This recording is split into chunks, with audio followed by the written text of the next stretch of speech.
Hello, everybody. Hi. Welcome to today's episode of the Wisdom Save podcast. We're back. We have another fun. Back again. Yeah, we're back again. We have another fun. We'll start this off by just explaining like the topic generally. Hannah did another survey. Mm-hmm. Another one of the character surveys that we have done. This would be our fourth one now, right? I think that was number 4. Yeah, it's got to be our fourth. But yeah, basically just like a series of back and forth character questions that we, Hannah and I, will answer about our characters for our existing Dungeons & Dragons campaign, as well as the characters of the other two players in our campaign, who also are listeners of the show. Hello, everybody. And the last 3 times we've done it, we've enjoyed them, and we've gotten a lot of like pretty good feedback from like people who we know and like mutual friends of friends, just as like a fun way to kind of like talk about characters. Mm-hmm. And I mean, obviously it's even more fun for us because it's specifically our characters, so that adds a whole other layer of like neatness to it. But I feel like it's fun as like the survey as like a layout. Other people can borrow it and use it as like a character study kind of thing. Right. Like, here's a good way to talk about some things that maybe wouldn't come up in like your tabletop role playing game, but are something that you'd like talk about with your players afterwards. That's kind of the whole point of it. Right. Well, I also make sure that every time I do one of these quizzes that I put at the top, I wonder if I actually have the disclaimer thing right here. Yeah, it's the D&D survey. It says, answer the question to the best of your ability, and of course you don't have to, you have the right to answer vaguely, not answer any questions at all that you don't deem appropriate, though I would encourage you, if you're not going to answer them yourself, and maybe even answer, like, write the answers down, but for you, like, if you're not going to answer them on the thing, like, if you're like, that, I want that to come out at the table, like... Right. But, you should probably still answer them for yourself, because then you have the answers to those questions. Yeah, like it gives you an opportunity to think about what the answer would be, even if you're not going to write it down. Right. Yeah. But I do believe I was urged to try and make them more hypothetical in the future. Oh, really? Okay. These do dig a little bit deep into your characters, so while these might be good for you to use for your characters, potentially for yourself, while you're not sharing these amongst your group. It's like... Apparently they're kind of diggy. Oh, really? See, I don't know. I felt like that was true, but I guess for this go-around, I didn't necessarily feel like, in general, any of the questions, like, went above and beyond what we've already done. Right. But it also could just be that, like, I wasn't paying it. Like, nothing felt like it was, like, a crazy, like, deep personal question with this. But I think most of these questions were questions that, like, kind of... like flooded into something or like led into something. Right, but that's just something to keep in mind for your tables also if you're going to use these questions. Oh, sure. Yeah, be careful of like how much information you actually want them to talk about or how above much you game want to bring out above yeah. game or like anything like that. And also if we do any of these in the future, they'll probably be a little more hypothetical, a little more situational, a little less like actually in-depth character stuff. Sure. Yeah, and plus, like, the thing is, like, the more of these we do, the more questions we've kind of run out of. So they've been getting deeper and deeper because I've been trying to just get really good questions. That's why it makes sense to have this disclaimer now. It's like, the other ones have been, like, cool, but now we're diving into some stuff. Well, that, and it's also, like, just also in the future, like, if these are the kind of things you're interested in, you're watching all the quiz videos one after the other. Oh, and you're like, oh, I'm looking for these, like, hard-hitting questions. Like, in the future, we're probably going to have a few less of those. Gotcha. That's fair enough, though. Yeah. I'm sure all of our players are just, like, eager to let that stuff happen. Well, no, we did that. They 100% have a point. Like, yeah, but I mean, and that's like I've done that in past surveys of ours too, where it's like I've answered like I don't want to talk about it, and then I've like hinted at things, but I feel like that's a little different scenario because I'm also the DM, right? So it's like my characters have more of like an NPC role. Well, also Just like, ooh, It's teasing fine and stuff for the about this feedback character. for me anyways, because I'm the one making these questions. Oh, sure. So it's like, I'm not gonna put a question on there that I don't think I can answer, but that doesn't necessarily mean that it's not a question you guys, like, won't answer, or, like, they're not tailored to, like, the things that I know, because I don't know what you guys want to keep closer to your chest or things you don't. Sure. And also, I'm not dissatisfied with just a get off my back about that question answer. Right. But I can understand if just like 12 in a row that you don't want to answer, you're like, I can't do this quiz. So it's like, it's fair enough. Yeah. I thought overall this one was pretty interesting. I feel like some of my answers were a little bit shorter. Mm-hmm. We'll see how they reacted. I have genuinely no idea. I've been too busy this week with like a million other things to really focus on like what was going on in our Discord chat. Right. So I have no idea if they were like, oh, I thought this, like, I don't know what the responses are. Literally, I'm making a big disclaimer about it because I'm like, oh, the questions are going to be different. These ones are kind of like in depth, and like people like had a few that they were like, oh, I'm not answering that for you. But literally in the Discord when I was like, hey, how do you guys feel about the quizzes? Like, what's your feedback? They're just like, oh, like, I kind of like these questions a little bit more because I can like talk a little bit more about them. And I was like, oh, okay, cool. Oh, I see. It wasn't a big deal. Oh, okay. I'm just more like, for you guys like that are just like listening, especially if you're gonna like use these for your own group, like, just a disclaimer about it. They're probably gonna change, especially if you're binging these in particular for the questions. Fair. Any future ones will probably be a little bit different. So if you're in it for the hard-hitting questions, 1 through 4, that's the secret. That's the ones. The juicy, goofy nonsense, that happens afterwards. For whatever other ones you come up with, I'm sure you will. You seem to love these. Right. Plus, Kyle seems to come up with a lot of really good questions. He does. In more of the kind of questions they were asking me for in the first place. Oh, I see. In the first place. More recently is what I meant. Right. Like, he asked the question about if your characters could live if they were going to, like, have a place they lived on the real world, where do you think would be the best? Oh, yeah, okay. Like, if they came from a place, where do you think they would have, like, been born or, like, raised, or, like, where would they live? I remember that, okay. Which he already asked us for the Dawn Valkyries. Right. So I'm probably going to make that a Ravnica question. Woo! But that's what I mean, like, they're not going to be like, what would you do if you were going to die in 24 hours kind of questions. They're going to be like, what's your character's, like, favorite candy? What's your favorite sugary snack? Yeah. Like, if they had a favorite movie, like... What's your favorite bad movie? Yeah. Yeah. Like, what do they want to do on a Friday night if they lived in America? Play Dungeons and Dragons. Duh. It's the best thing to do on a Friday night. Yeah, there's more like there's going to be a tonal shift to the quizzes after this. I see. So there you go. Okay. Well, that's perfectly fine. Now, I mean, I like a lot of the hard-hitting questions, but I also totally understand why you might not want to answer the really hard-hitting questions. Like, right. It's not even necessarily like there are some hard-hitting questions we can answer because they've come out in game. It's just that people don't want to talk about things that haven't come out in game yet. Well, especially if... And I get that. Well, especially if the only way you can answer that question is to either reiterate what's already happened or to try and dive deeper into parts of that, like, situation that haven't come up yet, regardless of it being exposed. Right. So yeah,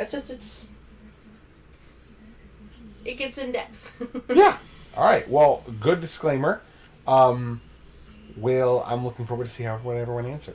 Yeah. I actually haven't read any of these except for Oh, mine. really? Yeah, because that's the thing. I only had mine, and I did mine not like a long time ago, but like a little while ago. I did mine as soon as I picked the quiz out. Yeah, I was a little later than that, but for sure. But yeah, I think these are in order of who finished them first to last. I do think that it is correct. Hannah, Kyle, Ken, Ryan. Yeah, sounds right. All right. Oh, and disclaimer: you probably will hear. Second disclaimer: you will hear some noises in the background throughout the airing of this episode. The house isn't particularly quiet at the moment. There's not a whole lot. Even late at night, it's not. You'll hear the ferrets like you always do. but also Brennan is watching an anime in the other room, which you can probably hear fairly well behind us. Probably have been hearing, and that's fine. That's just not a whole lot we can do about it. But. Yeah, you're just gonna hear some hyas and some punches and stuff, and it's just gonna be how. Not a whole lot you can do about it unless any of you want to donate to our apartment fund.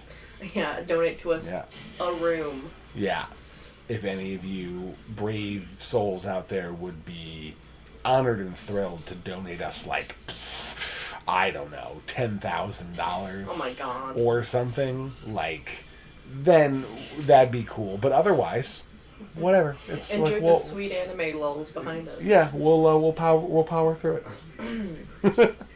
Okay, so anyway, without further ado, the order you had is exactly the same as it ended up on my phone. I know sometimes it jumbles it, but it looks like we both got the same one. Hannah, Kyle, Ken, Ryan. So I think that means you're starting us off. Is that right? Are you reading?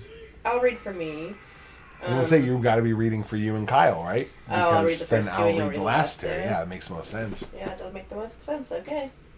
Kyle, hopefully you didn't write anything very lengthy or I will fuck it up. Okay. Oh, no. Oh, also, this is the first quiz that we made without any Worm Tamer questions. Oh, that's right. You and talk to me a little bit about why you decided to leave those off. Mainly it was kind of just it's kind of like another experiment where I was going through with the quizzes and I was like, we've already done 3.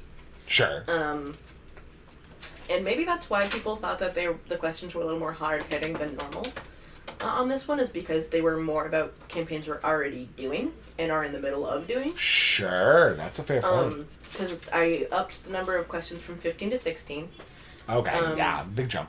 And half of the questions are for Dnd Valkyries and half of them are for Ravnica. Okay. And I left the Worm Tamers off because we finished the Worm Tamers campaign. Yeah, we talked a lot about them. We've been done with the Worm Tamers campaign for a little while. And I love them still, obviously, but what I'm gonna drag questions about them out into the future of the next 20 quizzes I do, even though they've been done for a few years now. Yeah, that's true. So I figured I'd ask questions about our more recent characters, where, especially for Ravnica hasn't been going on for that long. That's very true, yeah. I don't even think that campaign... collectively, it hasn't been... obviously, not as long as Dnd Valkyries started in the middle, but it's been, Ravnica's probably been close to a year, right? I think Ravnica's close to a year, or maybe a little more than a year. Yeah. But Dnd Valkyries, at least, especially with some of those questions, Dnd Valkyries has been going on for 2 years now. Yeah, pretty much so too. Most of those and also there's not as much backstory stuff to go over for a lot of people. True. Though there's a lot of speculation to be had. That was something else I was thinking too, especially with how I want to reform the quizzes. Okay. Was I was thinking of every session that we go through with one of these campaigns, to take a question from each campaign and have it be reflective. We just did. We went to one of our companion NPCs' homes on the Rumblefoot farm. Mm-hmm. And I wasn't going to ask this question, but a sample question is during the Rumblefoot Rumble that we did, where we all paired up and had our battle. If you were going to pick a different Rumblefoot to, if you had your pick, or if you were going to pick a different one, which one would you have changed to for the fight? Oh, okay. So in that one, because we had an episode of a mini tournament arc, you would have an episode that, or a question that was themed around that tournament. Right. I see. So cool. The quizzes I want to make more reflective and hypotheticals. Got you. Well, that makes sense then. Yeah. All right. So without further ado, first 16 questions this time instead of 15, as you said. Okay. So, the first question. Does your Dnd Valkyrie have any phobias? If so, what are they and how intense are these fears? Talking about phobias. I'm very curious, because there's some that I know so well, but I'm curious if anybody added anything else. Mine more so. I don't know about anyone else's phobias, really. I know about everyone else's phobias in this party. Oh. Well, I do know a little bit about one phobia that's not mine, but anyways. Right.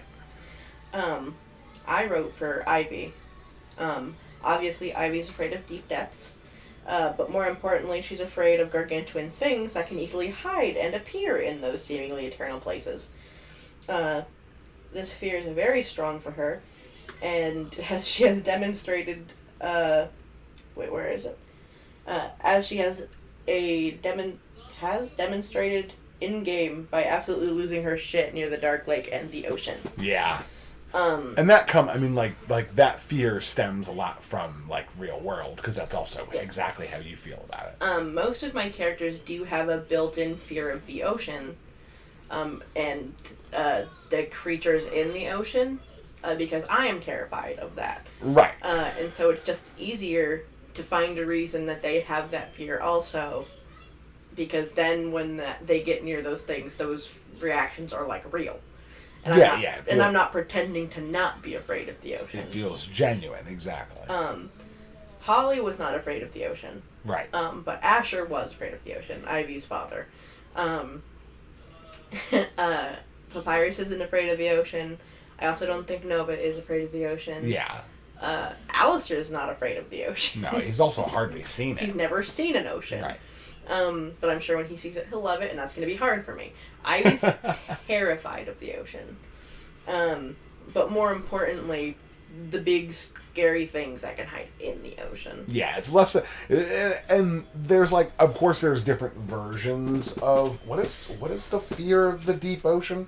Oh, God, I don't know what it's called. Thalassophobia, is that right? So. Yeah.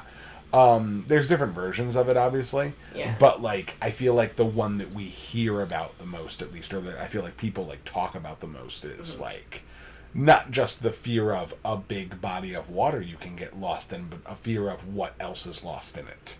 Yeah. Yeah, I get that.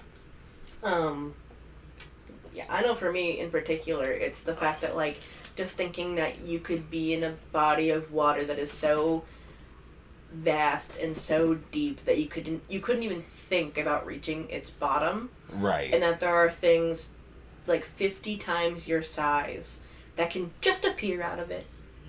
As easily as they disappeared, they can just show up. That's fucked. It's awful. I'm not thinking about it that hard because I'd freak out.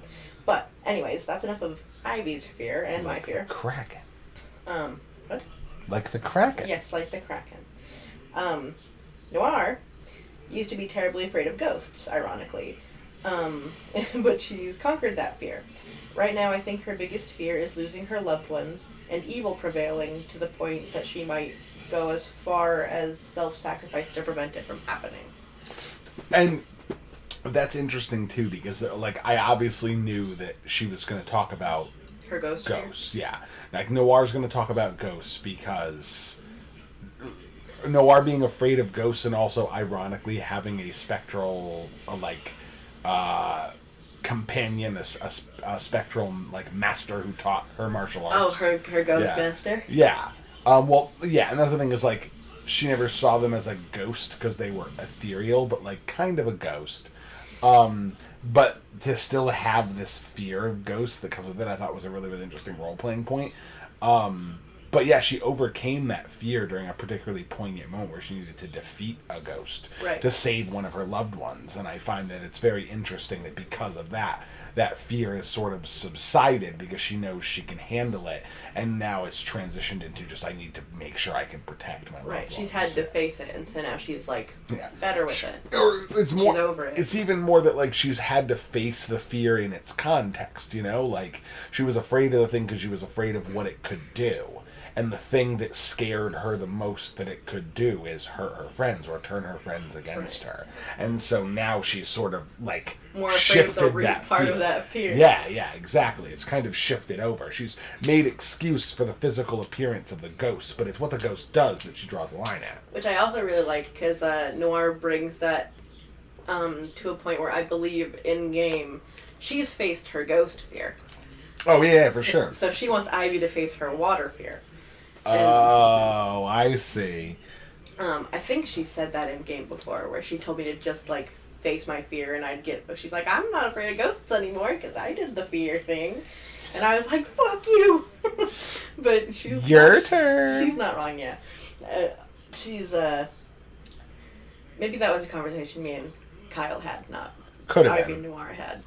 Or maybe she's plotting to throw you into the ocean. Oof. She can probably push you into it. Yeah. She's a talented martial artist. Oh, absolutely. Just stun me, throw me in, drown me in. Oh, yeah, she could do it.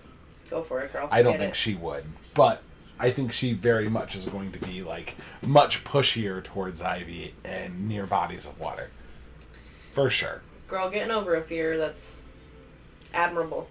Yeah, I know. She did it. So she knows firsthand what it's like to get over all sorts of hurdles. She can teach you. Yeah. Oh, yeah, she's overcoming all sorts of things in the game now. Okay. Okay, so the next ones are mine, because this one is mine, and then I will read Ryan's afterwards. Okay. So for Arya, I said, generally speaking, I feel like Arya is fairly fearless. Okay. At least with concrete fears. Okay. Concrete here meaning, like, things that are, like, tangible, like stuff that you would expect to be a fear. On a mental and emotional level, she certainly has a deep-seated fear of letting her loved ones down. She's gained a lot of self-assuredness in her adventure, so it is not as particularly intense as it used to be. But there definitely is this anxiety that surrounds her regarding, like, the idea of failing to live up to the expectations of the people around you, and especially the people that you care about. She's learned that people's expectations of her are, like, she seemed to think she wasn't reaching them, and she's been fine the whole time, and she's just kind of starting to realize that, like, she doesn't need to constantly be one-upping herself in order to, like, win the approval of people. Right. So she's learned how to, like, kind of lay off of it a little bit, but it's still something that's kind of ingrained in her. Right. Fears don't just go away. Yeah, for sure. You can work on them, but... Yeah. Like how I'm sure a really creepy ghost will be a problem. I think, what is it? Or maybe an evil ghost. Well, I think that, we fought a weird dog that, like, harbored ghosts, and I think that... Oh, yeah. Kind of irked Noir. I don't think it scared her, but she was just, like, kind of, like, knee-jerk. She's like, ugh. Yeah, she's like, I don't like whatever the fuck this is. I might be wrong. Correct me if I am, Kyle, but, she didn't like that thing, and I don't know if it was just because it was evil or because of the fact that it, like, was consuming ghosts. Or that it was, like, ghosts. harvesting the souls of her cousins, like, civilians. Right. Yeah. There could have been a bunch of different layers. Yeah, a lot of layers to that one. So for Ryan, he says, well, Kylia didn't have a fear originally. Right. However, one too many close calls has given her a bit of a fear of heights. Or rather, a fear of falling. But what is a fear of heights but a fear of falling? Right. It's like looking over a cliff and appreciating the view, but you only feel comfortable doing it while sitting. It's not debilitating, but it gives her an amount of anxiety. Which is oddly interesting because we did have her facing that fear last time we played. Oh yeah, with going up into the sky with the griffins and stuff? Yeah. And fighting on the back of the griffins? Yeah, we had a session between when I released the survey and when we had our last campaign. Yeah. Or when we're reading this now. Right. And we actually had to get on a bunch of griffins and fly. And she was actually, like, very, like, queasy about the whole thing. Yeah. Which is actually also really funny because then Ivy ended up falling so much more than she did. Oh, yeah, you fucking jumped off the griffin at one point. You really had to tackle that guy. What's interesting to me about this is that Kylia seems to be the only one of the four of us who has gained a phobia. Right, we all had existing phobias or that we've phobias been working on over. or haven't worked on, yeah. But she, thank you, dice gods, gained a fear. Woo! Poor Kylia. Yeah, she's been through some shit. What, she's like, God, she, like, she almost fell into parts of the abyss off of a rope. She, like, what else did she almost fall off of? Do you remember anything in particular? I mean, she's mostly fallen off of ropes. There was a high cliffside at one point in the, like, Underdark. There was a portion of the... Was a portion of the Wizard's Tower? Did she fall off the Wizard's Tower? She fell off the back of the Wizard's Tower. Yeah. You guys went around the back to climb in through that secret, like, sewer entrance they had down the cliff, and then Arya hammered in a fucking rope, and she went down the rope and fucking almost fell off the rope. Mm-hmm. Yeah, she's had a few falling fits, and I get that fear especially. And that was the thing too that I wanted to bring up also from the last episode, where there was a few different times where we've had to go up high, where Ivy's always offered Kylie, like, if you don't want, like, to fall, I'll carry you. Right. And I can't, like, there was a thing I said in game that sounded kind of gaslighty when I looked back on it, but, like, I was being genuine. Or she was like, kind of gaslighty. Well, no, she was like talking about how it was like I'm making fun of her, or teasing her, or something like that, about that, like, when I offer to carry her, like, right, or like tie her to me when we're going up high, and I was like, no, whenever I make those offers to carry you, I'm being genuine. You perceive them as me teasing you, though. Like... Sure. Which is why I'm like, that's a little, gaslighty. But, like, Ivy's always genuine. Like, she may be saying it in a funny way, because she's like, you're not gonna, like, take me seriously if I'm just like, you want me to carry you? Like, yeah. So and, there's and no also, way to say it to you that it's not gonna sound like I'm trying to be weird. And also the thing is, like, Ivy's also not the kind of person who's gonna miss an opportunity to fucking, like, get a shot in. So, like, she is being genuine, but it's like, I know this is gonna fuck with you, so I might as well fuck with you a little bit. Like, I'm not gonna, like, there isn't another way I can say that sentence to you. Like, that's not gonna sound like I'm teasing you. Right. I will genuinely carry you, but, like... Yeah, but, how like... else do you want me to say it? Yeah, it's like, this is how it is. But that is kind of the dynamic of their relationship, it is. too. Yeah. But she's never taken me up on it, and she's always fallen, except for just recently, when I fell a bunch. That's true. For teasing her. That was how it came up. Right. That was like, why am I falling? She's like, that's what you get for making fun of me. And I was like, I wasn't making fun of you. She will refuse your help probably right up until the end of her life. Oh, I'm 100% sure. Probably by rope. She'd rather die. Yeah. She'd rather yeah. fall. Yeah, for sure. Poor Arya. Jesus. Alright, so... question number 2. Who is the most important person in your Dawn Valkyrie character's life? And why would they dub them the most important? Alrighty. I wrote for Ivy. The most important person for Ivy. That's hard. Her family and friends are all very important to her, so picking one to be the most important is rough. I'd say Arya is the most important person to Ivy. Oh. I'd considered it being her parents or her siblings, which is true. They're very important people to her. But I think that their time of being the most important bunny ears, Right. people in Ivy's life was probably when she was small. Now that Ivy's grown up, taking the world on in stride, and she's creating a life for herself with her friends, out of the tragedy that's happened to them and their family and their friends being stolen. Ivy wants to stay by Arya's side.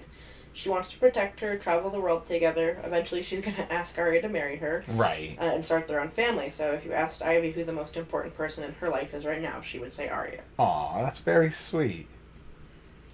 And that is a good point, too, that, like, her family, like, she obviously loves her family very much, but, like, their significant importance to her was mostly in her youth, and now she's her own person.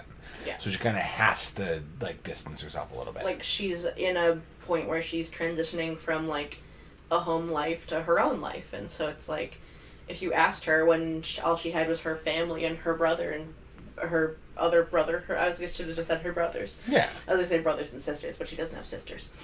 Then she probably would have said them, but it's just, it's swapped. Yeah, makes sense. So for Noir, Noir's entire childhood consisted of two people, Master Wei and Kylia. But right now, now that world has begun to open up. My God, my tongue is so tied. It's okay. But right now, take your time. Now that the world has begun to open up to her, and she's met so many more people, she can happily include Ivy. Hey. Ship name. Hey. Include Ivy and Arya and Jorlin and now even Lux to that list. And not forgetting Atu. They're all important to her because she had always been so lonely. And now she isn't. She has a new family and loves them with all of her heart. As for why, well, Noir has a big heart. Yeah. And she's already lost her parents. It makes sense that she'd want to do everything she can to protect anyone else that she pulls into her circle with a desperate yet controlled fervor. And to hit all those references, just in case you all don't know, most of those are characters you have heard about in past elements of our story. Atu, I don't know if it's ever got mentioned. Atu is a flump. He's a flump we found in the Underdark. Atu is a goofy little flump who changes all sorts of colors based on what emotion they're feeding off of, and likes to wrap around Noir's shoulders and pretend to be a cape. Yeah, like very, very cute creature. Doesn't do a whole lot, but very cute creature. Very adorable. Okay, so for Arya, there are a lot of people that Arya loves and cares for in the world, but if she had to choose only one, it would be Ivy. The two of them have been through almost everything together at this point, and they grew up together. They were there for each other's lowest and darkest moments in life, as well as some of their best. Without her, Arya would feel lost. She feels like Ivy understands her better than anyone does. That's sweet. It's very true, though. It's true, too. Like, the two of them kind of, like, have been through, like, every version of shit together. So they just, like, there's just a deep-seated understanding of each other's reactions and feelings and stuff. Of all these different things now. Makes sense. Right. So for Kylia, for a very long time, it's been Noir. She was an important foil to her, being her best friend and closest family member. Noir may also be why Kylia isn't just a sociopath. Honestly, like, mood. Yeah, right? Anyway, a lot of people have become important to her in the last few months. Way more than she thought was likely before. When you treat life in transactions and leverage, it's hard to keep people close. It's kind of implying that Kylie has, like, sort of started to break free of that, like, everything is a business opportunity kind of approach to life, and realize that there are things beyond that. So that's interesting. It's an interesting deal for her. All right, next question. Number 3. Still cracking our way through Dawn Valkyries. Yep, we got, what is it? It's 8 and 8, right? 8 and 8, yeah. Okay, so 3. One of your Dawn Valkyries' parents said something to them in their past that they'll never forget. What did they say to them? And how did it make your character feel? For Ivy, I put a little dialogue where it was, it was just the dialogue. I didn't describe it at all. It was just Ivy said, Dad, how did you get so strong? Yeah.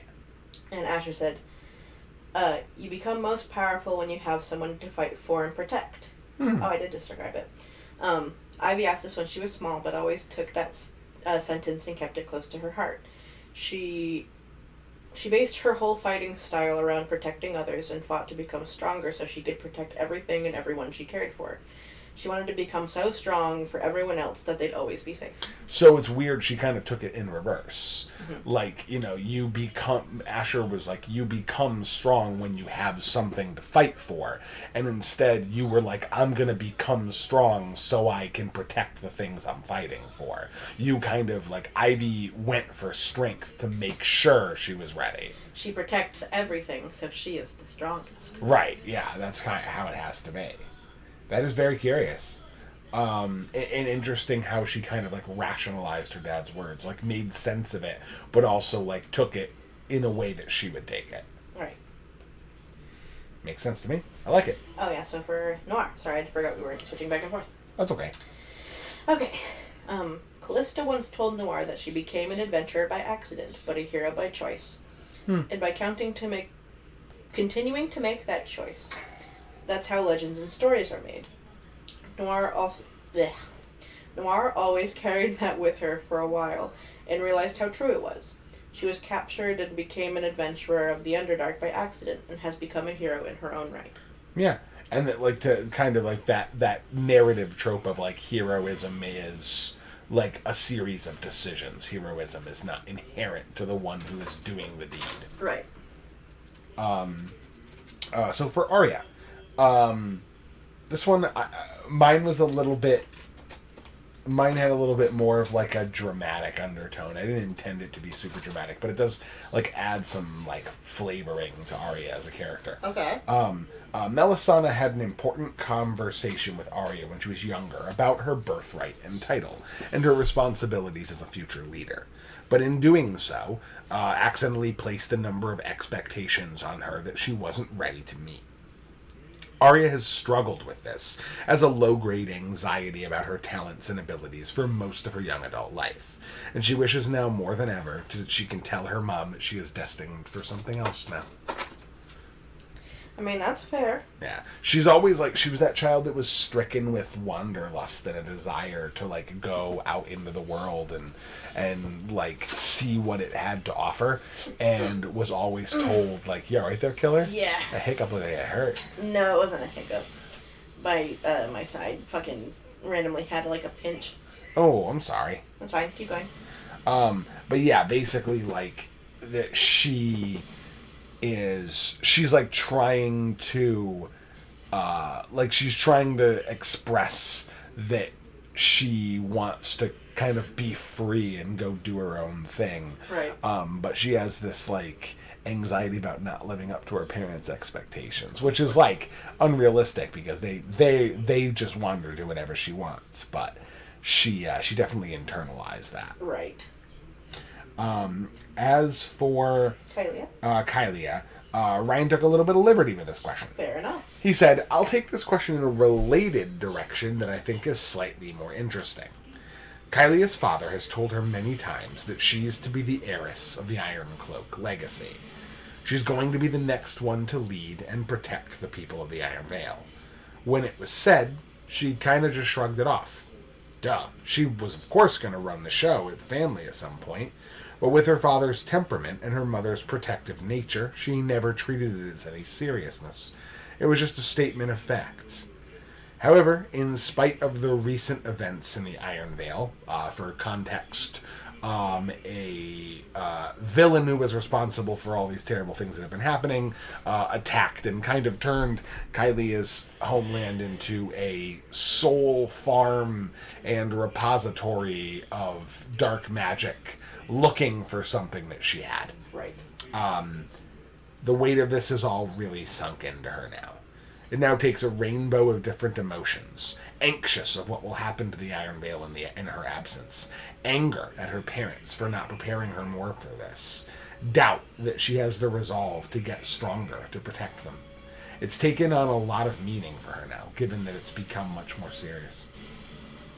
Yeah, and it's been kind of a dark arc for Kylia, and I've been kind of interested in it. Like, I've also been especially interested in how, like, the weird juxtaposition of, like, using your visit to the Rumblefoots as a way to kind of, like, remove some of the tension that's lingering with all of us, but all of our characters are just so, like, we're just too on edge to relax right now. Yeah. And we're just having a hard time relaxing. Well, especially because we just did that thing at Kylia's house and we came back and immediately Fargus is like, let's go on a vacation. Yeah, because he's the kind of person that immediately after something bad happens, he just goes, we gotta take a break. Like, let's relax. But Kylia's like, yeah, my home just got ruined. Like, how am I supposed to fucking relax? Like... Right. Completely reasonable opinion. It's been so interesting to see how, like, Kylia is just like, it almost seems like she's like vaguely resistant to the vacation. Either resistant to the idea of doing nothing while things are happening, but also like fighting with the fact that she desperately needs a break. Honestly, we all took more in-depth breaks before we came up to the surface. Yeah. Like, where we had no stakes in it whatsoever. Mm-hmm. We, like, had spa days all the time. We had, like, drinking days all the time. Yeah. And then, while you're in the Iron Vale, you could, like, really see everything affecting Kylia really heavily. Yeah, understandably. And now we're on a vacation, bunny ears, and just, she's been kind of kicking it off with Mona and, like, hanging out, but, like, we've all been working still. We've all been, like, not relaxing at all while relaxing. No, not very much. It is the life of the adventurer. Okay, so the next one, number 4. What kind of relationship did your Dawn Valkyrie have with their parents before they went missing? When they return, how does your character think or hope that relationship will change? Okay. Well, I want to clarify this, that I didn't include Asher in this question because he died when Ivy was 15 years old, so he did not go missing. Right, They correct. had a fabulous relationship. She loved him very much. He died. He didn't go missing. Correct. Um, Important contextual thing, because your parent is you are the only one who had a parent who had passed. Right. So, before Holly went missing, their relationship was rough. Yeah. They didn't do a lot of talking to each other, and Ivy rarely came out of her room except to eat and train. So they didn't see each other very much or spend a lot of quality time together either. A lot of times when Ivy and Holly interacted, it was sassy, biting words, sarcastic comments, or one-word answers. Ivy herself doesn't have high hopes for how the relationship will change, or really even think that it will. But I think Ivy will unknowingly be a bit more giving in their relationship together, just because of how much she's opened up as of late in general. It may not be perfect, nor will it ever be perfect, but I think I think she'll be relieved to see her mom, and that will continue to show through the rest of the time they have together. Yeah, I think that makes sense. Because the two of them definitely had the roughest relationship growing up. Yeah, even before her dad passed away, they had a rough relationship. Yeah. But now that she's kind of returned to who she was before the event, they'll probably go back to having a rough relationship and not a toxic relationship. Yeah, true. But I mean, that's fine. I mean, that's an improvement. It's better than it was. Yeah. But we shall see. So for Noir. Noir loves her parents, but recognized that they were absent a lot of the time. She always gets really excited when her parents. She always got really excited when her parents came back from missions, and she got to spend time with them. But it was never long enough. She felt abandoned and lacked a lot of the structure that most normal people get because of this. She revered them as heroes, as well as placing them on a pedestal that she never thought she'd reach. The sad part right now is that Noir might feel that she doesn't need her parents back. Wow. Yikes. She wants them back because they're trapped as part of an evil plot, and she wants them back because she loves them. But there might be a bit of resentment that she finally realized she bears for them due to their absent nature. But she's quick to forgive, and she hopes that maybe she'll be recognized as a hero by her parents as well. Yeah, so and that's the thing, is that like Noir is the kind of person who's quick to forgive, but I do think that Noir is like a great example of that kind of person that like solves the fact that they have some sort of trauma by just being extra bubbly about it. Like, right. If I'm just always happy, I don't have time for the sad thoughts to come in. And we've been in the Underdark with a lot of time to do nothing but think about sad thoughts. And so I think she's starting to realize that like as much as she had built up like love and admiration for her parents, she also has this resentment that's buried deep down in its core, and like those two things can coexist, but she just doesn't have the framework to see that resentment as anything other than like failure. Right. And I think she's like working on it. Well, not to mention, I think maybe it's unconscious, or maybe it's just because it's something that randomly happened, but you could like see Noir stop talking about her or our parents as much. Yeah. Like in the beginning to the middle of the campaign, it was always, we have to save our parents, we have to save our parents. Yeah. Like our parents are these great heroes, we have to save our parents. Yeah. And now it's more like we're heroes. She's talking about us being like... we have to stop the bad guys. Yeah. We have to stop the bad guys, we have to do everything we can, like, to save our parents. But, like, it's very rarely she, like, brings them up. Right.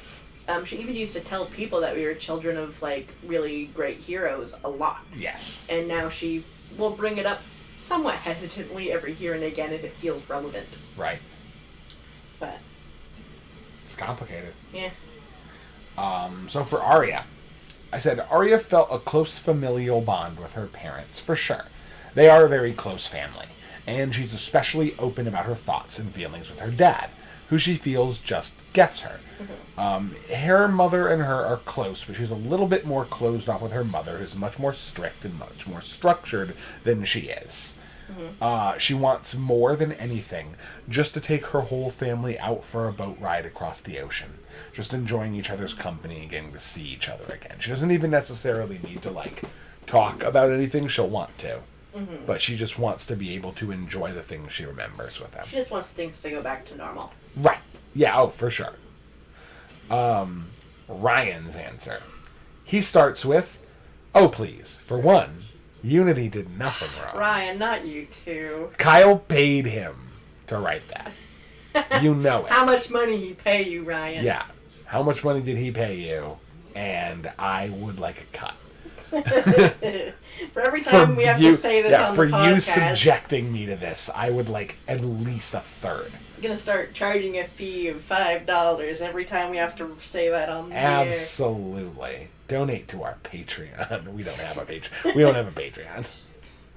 Buy me That'd be pizza. a good idea. That would Make be. a Patreon. The only thing on it is a $5 charge of us saying that. Yeah, we'll say it online. Yeah. Oh, I love it. Spam it. I love it. Yeah, hey, it's free money, baby. We love you, Kyle.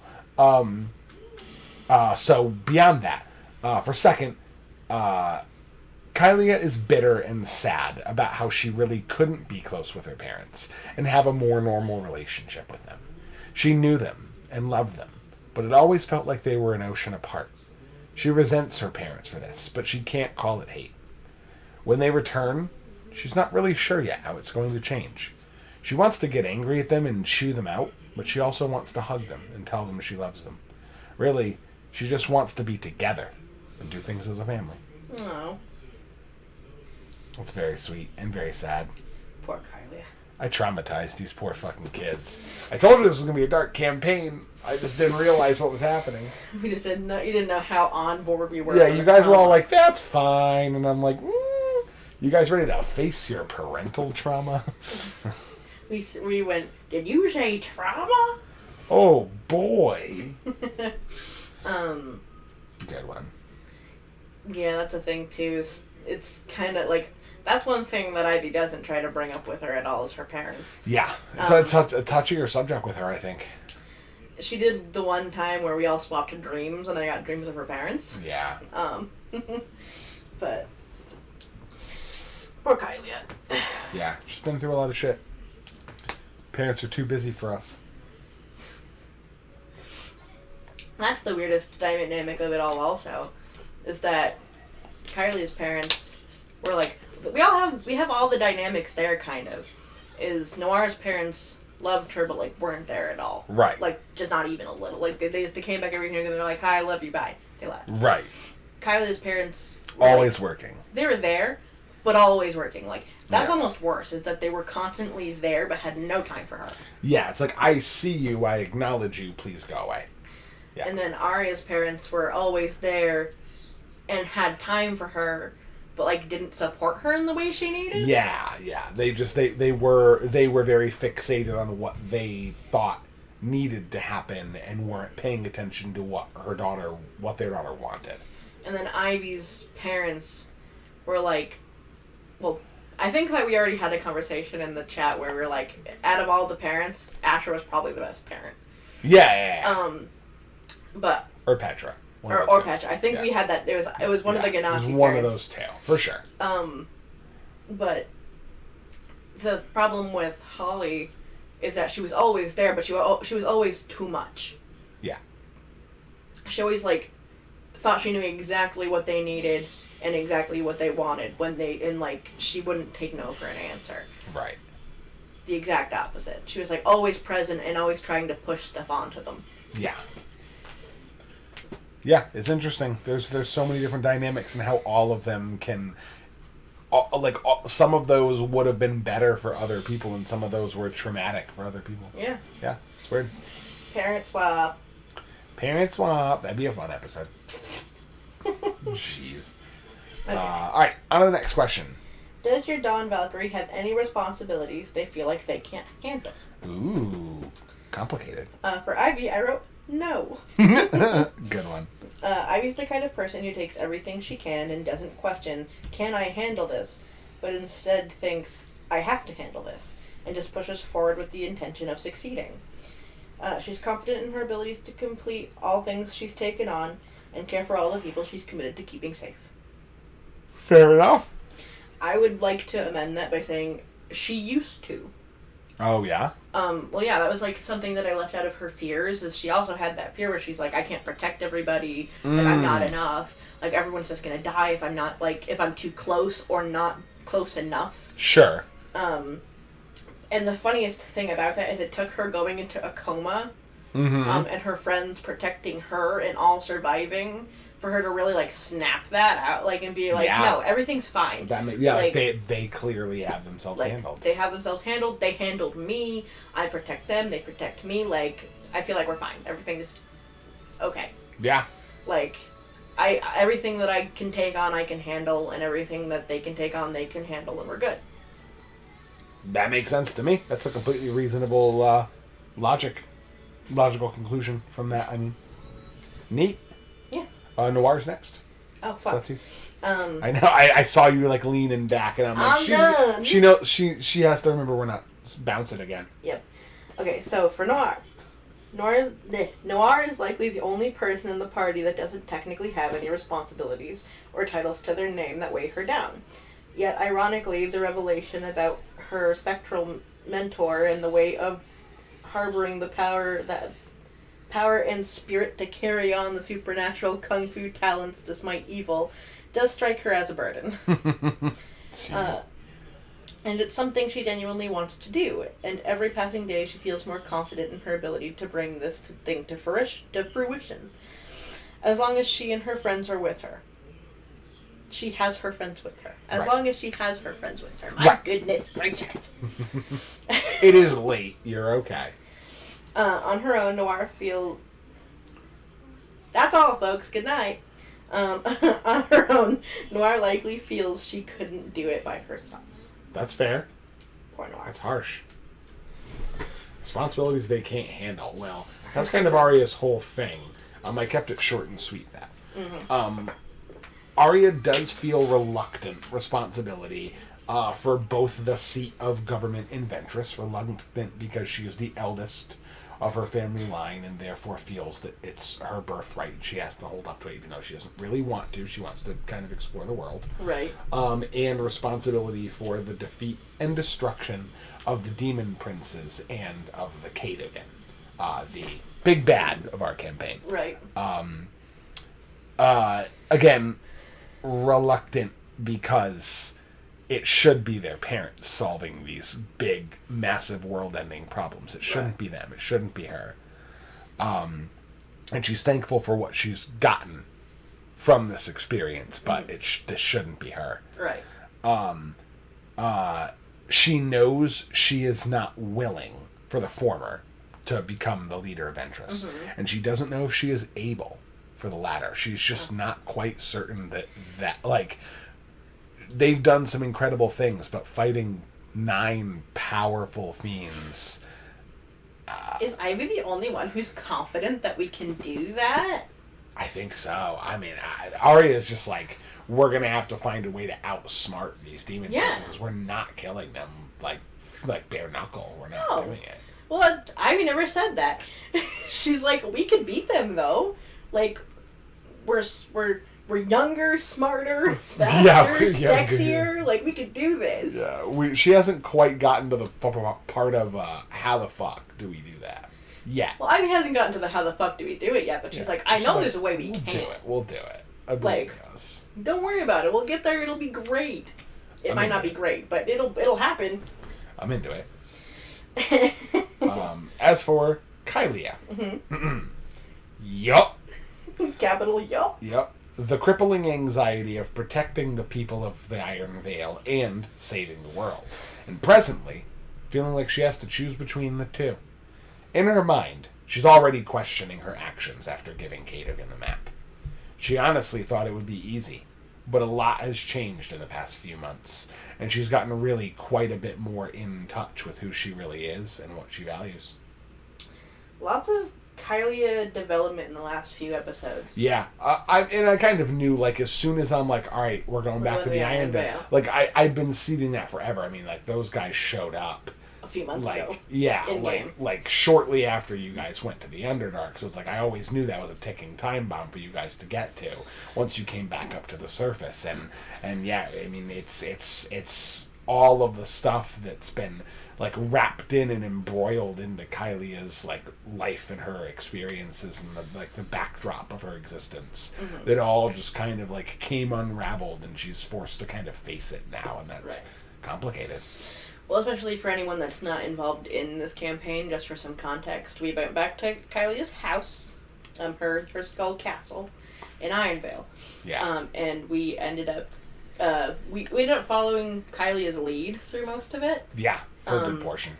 And she ended up handing over to the Kadogan, the big bad of our campaign, the map to the secret vault containing the well-trapped and well-guarded Horn of Orcus. Yeah. The magical artifact that contains in it the essence of a god.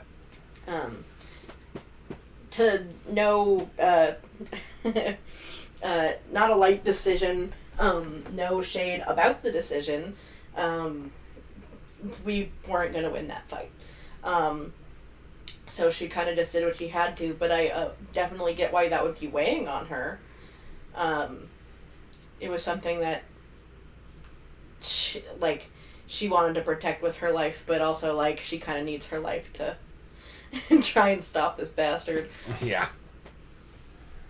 Yeah, it's complicated, and it's something that she's going to be, like, that she has been weighing for many sessions now and will continue to weigh. It's a lot on her plate. Okie dokie. Question number 6. If someone asked your Dawn Valkyrie what the most important rule to live by was, what would they answer? All right. For Ivy, she said, You said. She'd probably tell them the most important rule to live by was to live in the moment. Remembering the past and preparing for the future are both valid ways to spend your time, but spending too much time on either can make you take for granted the things that are right in front of you currently and not appreciate the things that you have in the moment. And she knows that all too well firsthand. Yeah, that feels like a new lesson for her too, because I would define her early on as a character who was very stuck in her past. She brooded in it. She that I think that's exactly why that's what she would tell other people. Yeah. She wasted so much time and so many things she could have been doing just stuck in the past. Yeah. It hurt relationships, it hurt other people, it hurt herself. I mean, her and Arya didn't talk for years. Yeah, they didn't talk for like 5 years. Yeah. And that could have been completely avoided. True. That's what turned her, not entirely, but the event and then her not being able to, like, internalize it, grieve, and get over it is what turned all of her relationships so toxic. Yeah, that's very true. So I think that if you asked her now, she'd be like, you need to deal with what's happened in the past and, like, plan for the future. But if you don't, like, focus on what's in front of you, then you're not living. Yeah. Yeah, that's a strong philosophy for her. Next is Noir. So Noir said, Kyle said for Noir.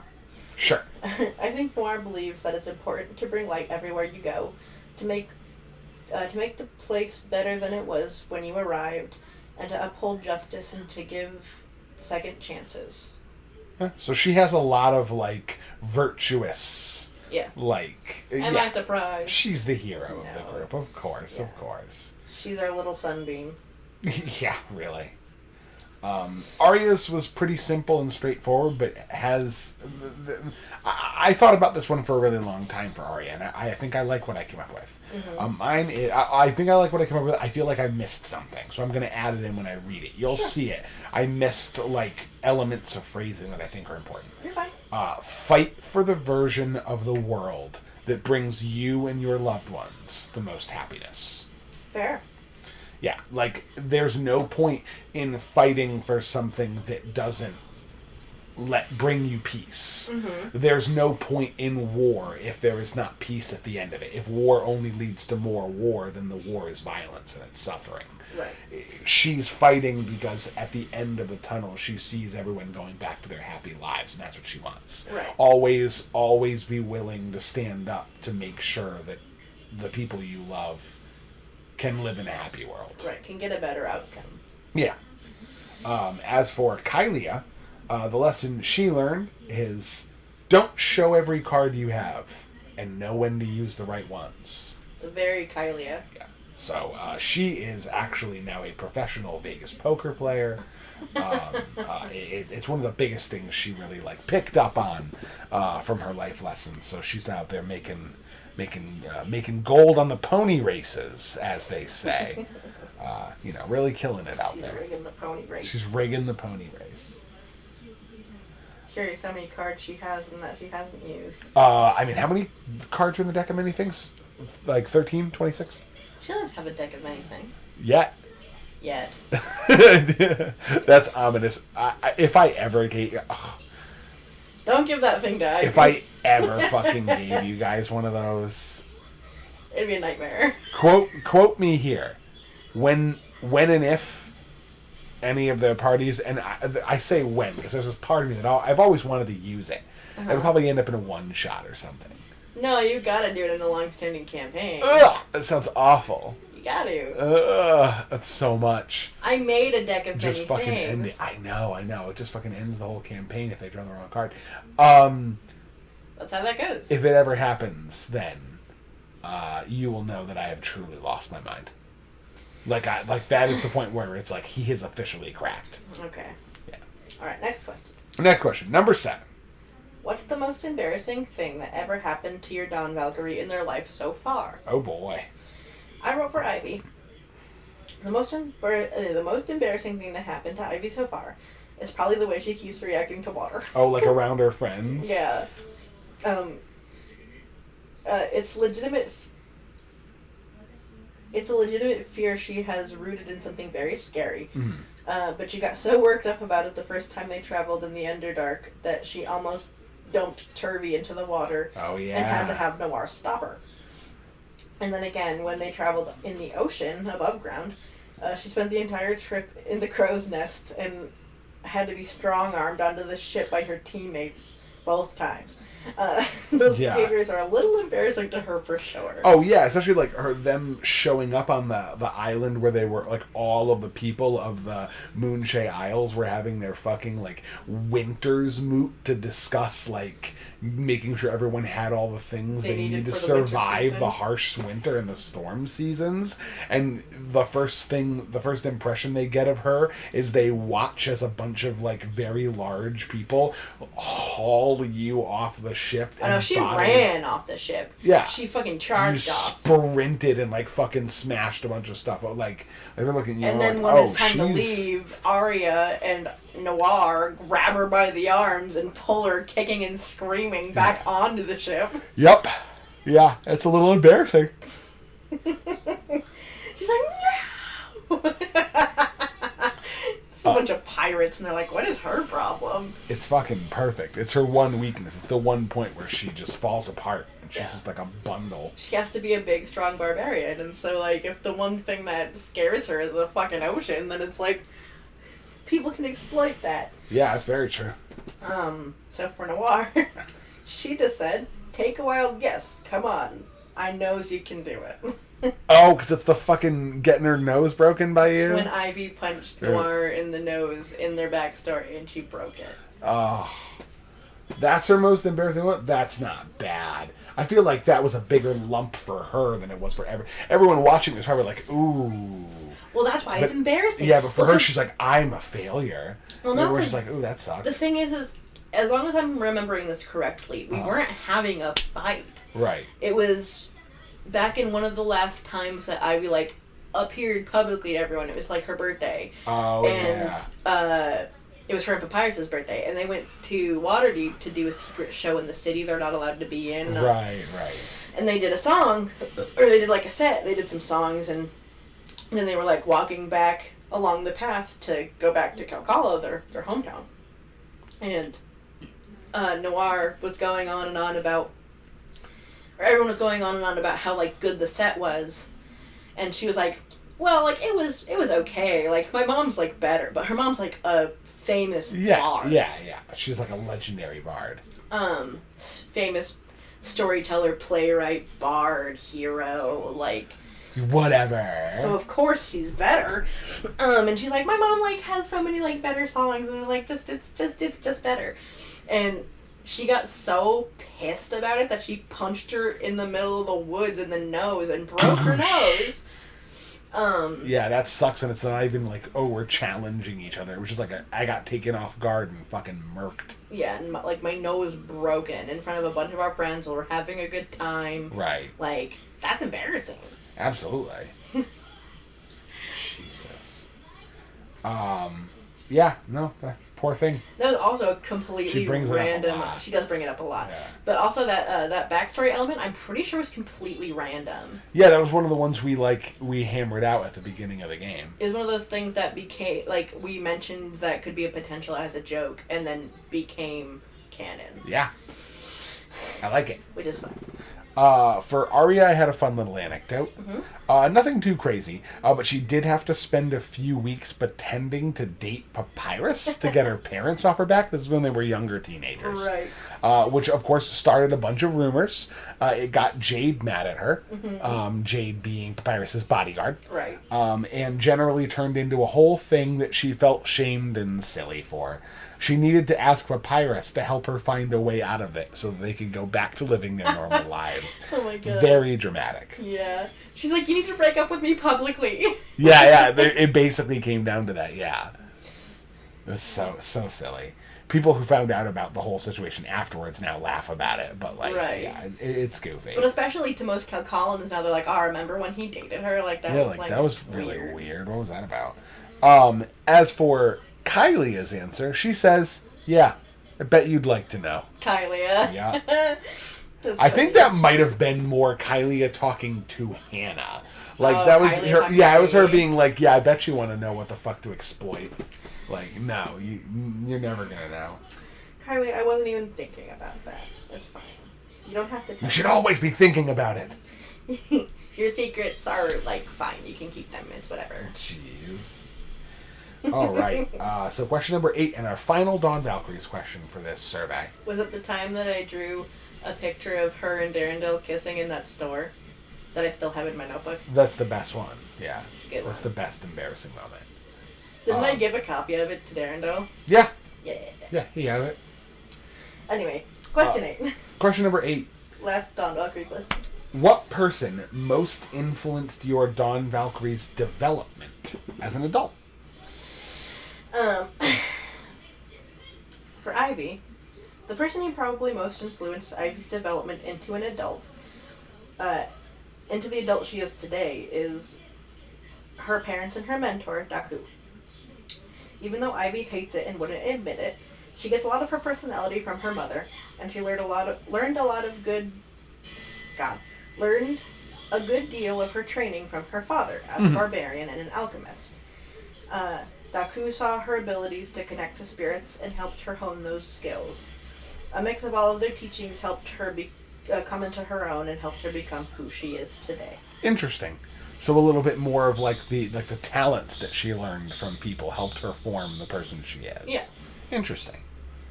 How about for Noir? Well, because no one shaped her, like, personal being. Oh yeah. So it's like... Yeah, well that's the thing. She's so herself. Yeah. Like, so, like, the only things people really could shape as she grew up were the things she is involved in with, like, professionally. Was interested in and knew how to do well. Exactly. It was her skills. So for Noir,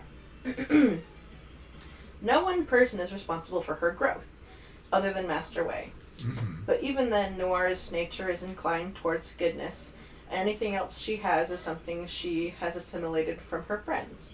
She wants to be flexible and open-minded about things, but there are definite lines in the sand that she won't cross and won't let others cross. And those other virtues are likely taken from stories she heard as a child and took to heart. Yeah, so it's all very like hero's journey kind of things that are like the virtues that she maintains. Makes sense. She's always been a fan of fantasy novels. Yeah, she's kind of the same. She's kind of the same way, where she's just like very herself, but she's like taken in a few things from stories and people, she's heard, people she's around, mostly Master Ray. Yeah. I said a number of things for Arya. Okay. I said nothing has had a bigger impact on her adult life than the members of the Dawn Valkyries and their months of adventuring in the Underdark. On top of that, honestly, Cadogan has had a huge impact on her views of justice, but those haven't developed much yet, so I wouldn't call it the most. She's like currently embroiled in a crisis of like, how is that guy allowed to live, like kind of thing. Grost and the other demon prince's actions have really caused her to think recently about hard, complicated questions without good answers, especially in situations like the Myconid colony, where the most effective way to prevent the spread of Zuckmoy's cursed fungus was to destroy most of their population. Yeah, like you isolated the ones who weren't infected with Zuckmoy's gift, and then lit the rest on fire. And like that was not a good action, and that was not an action that like we should take pride in, and none of us do. Yeah, none of you do.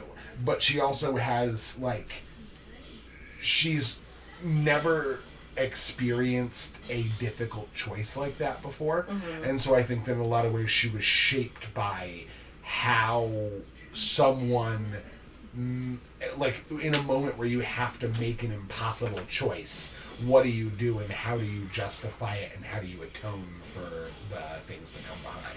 Well, that was the thing is, even Ivy was like, she was the one that posed that. She's like, when there's an infection in a crop, you have to just destroy the whole thing. Right. Otherwise, it'll infect everything, and you lose everything. Right. So they got all the healthy ones, and they destroyed the ones that weren't healthy. Yeah.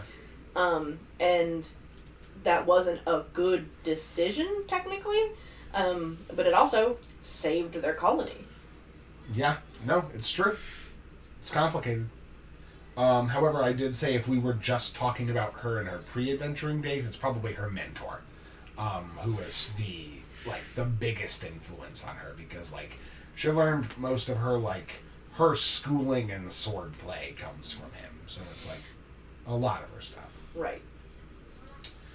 As for Kylia, Ryan says, so I think this is a little bit of a non-answer, but I think it's fitting.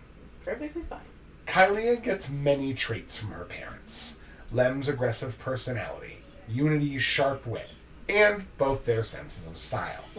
So she's intelligent and enjoys people, but goddamn is she bored all the time. Without proper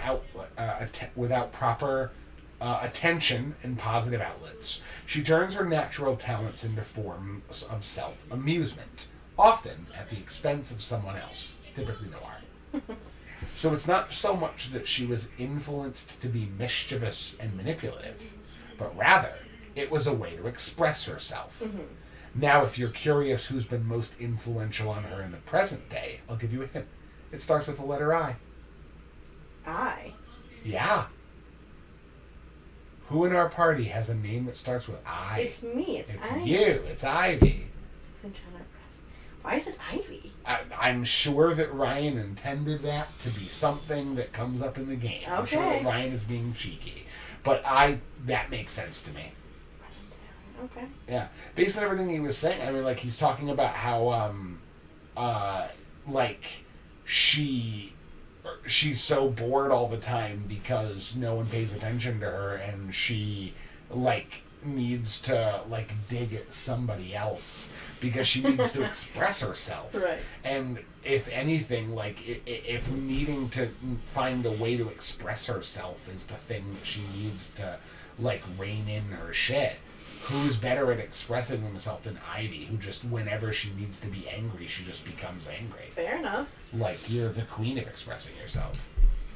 Well, also they Usually have such... violently, but Right. you express yourself. But also just they have that weird dynamic. And I don't mean weird dynamic, I just mean odd as opposed to others' dynamic, where they, like, just make fun of each other 24/7. Yeah. I love it, though. Yeah, absolutely. I'm curious about that. Yeah, it's a unique dynamic that I've been noticing, and I've been enjoying it a lot. But anyway... We always have some of the best dynamics, Ryan. Yeah, Ryan's really good at weaving webs. I appreciate it a lot in his character writing. So now we move on to our Ravnica questions. This is the back half of the survey. Ravnica number 1, so total number 9.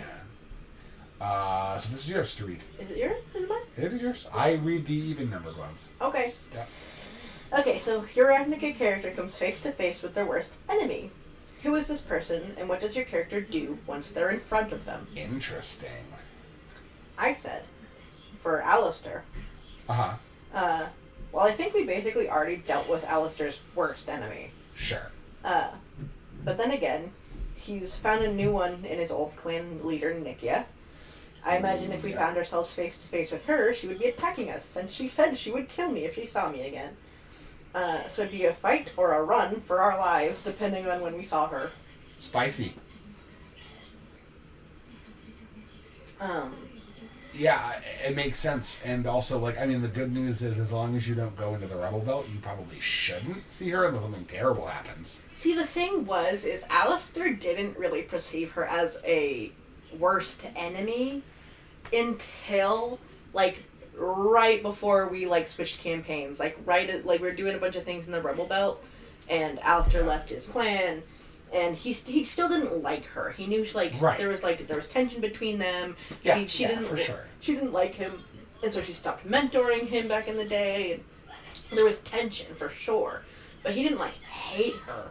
Right. He just knew there was, like, this thing that they couldn't reconcile. Yeah. They had unsquashed beef. And he didn't have it within his power to squash it. He's like, okay, I'm just gonna let you be freaky over there, and I'll just be freaky over here, and then it's fine. Sure. But it was when she tried to challenge him in front of the entire group. Even then, he's like, you're not my worst enemy. You're just a bitch. Yeah. But then when she was like, oh, like, you told all the people in the city we were going to attack them, and they have, like, all these lines of people, like, waiting to come and attack us at the moment that they saw us and stuff.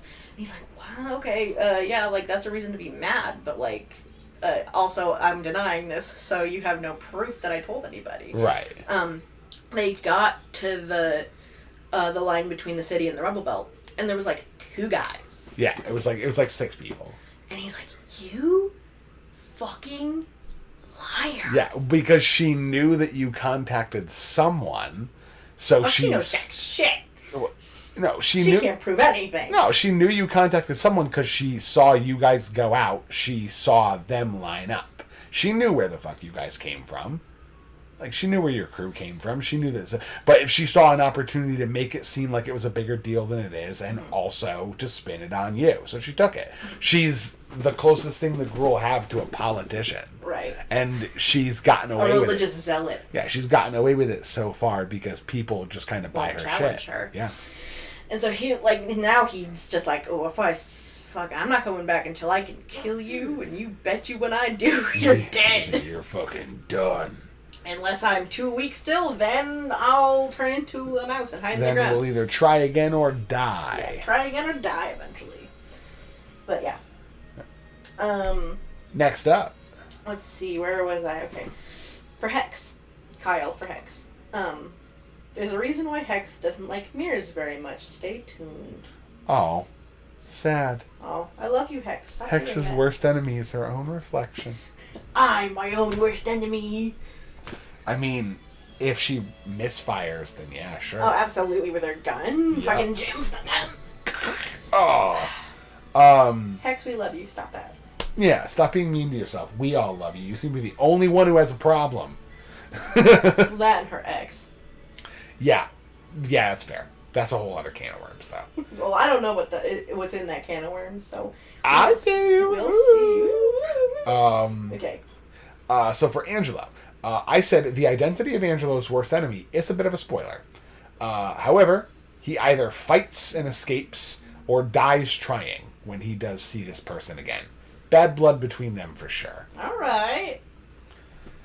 They may not even show up, but that's fine. If they do, bad blood. We'll know. As for Ryan, he says, for Kaz. Well, y'all don't get that free ticket. If there's a worst enemy, you'll see who it is. They probably don't exist yet. As for what Kaz would do, honestly, he'd probably try to talk it out. He doesn't really want to hate anyone. Yeah, if they've done bad shit, then he's going to bring them in for justice. Oh, Kaz. So sweet. He's like, alright. I guess I'm a good guy. Alright, I guess I'm nice. That's adorable, though. Yeah, he has a worst enemy, he's going to talk it out with them. Yeah, it's like, whatever. Like, we'll figure it out. If you need to go to jail, you need to go to jail. If you need to get executed, you need to get executed. It's just like, I'm not going to be the guy to do it, you know? Mm-hmm. Well, that's admirable. It seems like either you or you and Hex are the only one that have that opinion. Yeah, that's fair. Yeah, Angelo will gladly kill. Alistair will if you deserve it. Yeah, Angelo has no problem murdering people who are a problem to him. He will murder them, and then they will be gone, and then they are not a problem anymore. It is the fastest way to solve problems. Hex both wants to slap and kiss herself. True. Very true. Thing. Precious. On to question 10. Yep. A stranger makes a crude comment about your Ravnica character that they clearly overhear. How would your character react? Would they react differently if the comment was about a teammate instead? All right. Alistair. Alistair would probably wouldn't care much if the insult was about himself. He doesn't really care much about what city slickers think to begin with, and he's honestly kind of used to that kind of thing happening. So he's fully capable of leaving it be unless the person was already being confrontational or Alistair was already in a bad mood. Mean comments about his friends, though, he is not about that. He would go straight for violence, or he wouldn't go straight for violence or anything, but he'd definitely try to be intimidating or threatening to try and freak out whoever decided to talk shit. Yeah, that seems pretty in character for him. Mm-hmm. It's got like a mama bear kind of vibe to him. Yeah. But, not jumping immediately to violence. Yeah, I said that initially, but I think I was in Ivy mode and I was reading violence. Yeah, you saw violence, you're like, that's what I do. Oddly enough, Alistair's not a immediate violence kind of guy most of the time, but he can be. Like when you threaten his buddies. Yeah. Hex. Like, oh my god, are you really talking about me? You must be the most, ignoramus to ever ignoramus. Oh my god. For realsies. Jesus. If it was directed towards someone else in the party, they'd probably just throw a jar of grease at their feet as subtly as they could. Fall over. Oh no. Yeah, otherwise, they're just the full Valley Girl effect. Full Valley Girl, oh my god, you're so stupid. Whatever, I don't even care, you're just...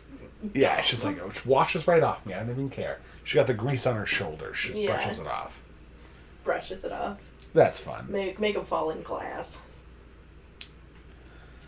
Angelo is vindictive, and we're going to talk about this now.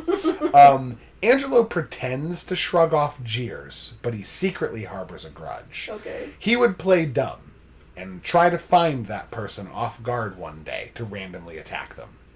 That's hilarious. It doesn't have to be a physical attack. It can be a verbal. And he'll wait until they're at their most vulnerable. He's the kind of guy where around the corner, bitch. Yeah, well, no, he's the kind of guy that one day a year ago someone was just really, you're gonna drink an iced coffee in winter every morning? It does an innocuous little thing, and he's just I like it. And then he moves on. And then he'd, show up at, their mom's funeral, 3 years later, and he'd be like, I didn't know you very well, but I did know your son was a stupid bitch. Look back to the whole family. What a stupid bitch. And then just leave. Dump an iced coffee on the casket. Yeah, just oh, I figured you'd want this. Yeah, just like... Yeah, he's like the kind of guy that would just like absolutely like show up one day out of the blue and absolutely upend whatever the fuck he was doing, and then just walk off and be like, "Well, that's done now." Jesus. If someone made fun of Alistair, he'd mostly laugh at their poor decision making. If someone was rude to Kaz, Angelo would most likely agree. And if they were mean to Hex, Angelo would be ready to attack them in a second. Do not talk mean about her. Angelo is like, she has done nothing to you. And you will not disrespect her. She's done nothing to no one. Yeah. What's that meme? It's, I have done nothing wrong in my entire life. And Angelo's just the guy that grabs her hand and goes, I know this. Yeah. I know this. And I love you. It's so precious. Yeah, no, but making fun of Alistair, it's like, oh, okay, go off, I guess. Right. He will kill you. And then, directed at Kaz, he'd be like, huh, that's funny coming from a guy that can't find the ozone. Since he knows where that is. That's funny. Did we have a weird ozone conversation with him before? We might have had an ozone conversation. He is the only one of you that can launch himself into space. Yeah, I know that I know he's the only one that can actually... You don't know where space is. I've been there, stupid. But they had that conversation. Alistair. Angelo and him couldn't agree on where the ozone was. Yeah, like, what is it? Yeah, I don't know what... Like, I've heard theoretically about what it is, but I have no idea what the fuck it is. I love that. Okay, continue, sorry. If it's directed at Kaz's teammate, hey, I'm the only one here who can talk shit about this Gruul kid. That's great. He doesn't even assume the other two are getting made fun of. He probably isn't paying attention if they are. If someone's shit talking you, he's just like, excuse me, that's my whipping boy. That's my punching bag. Yeah. Only I can emotionally beat him down until he's nothing. I love it. Yeah. That's great. To number 11 then. Okay. 11. Has your Ravnica character ever been in love? If so, describe the moment it dawned on them that they were. For Alistair, yes. Mm-hmm. He definitely hasn't had many attractive before this. And none anywhere as deep as this one. So it really did take him a while to realize what this attraction really was, and it took him by surprise when he did. When did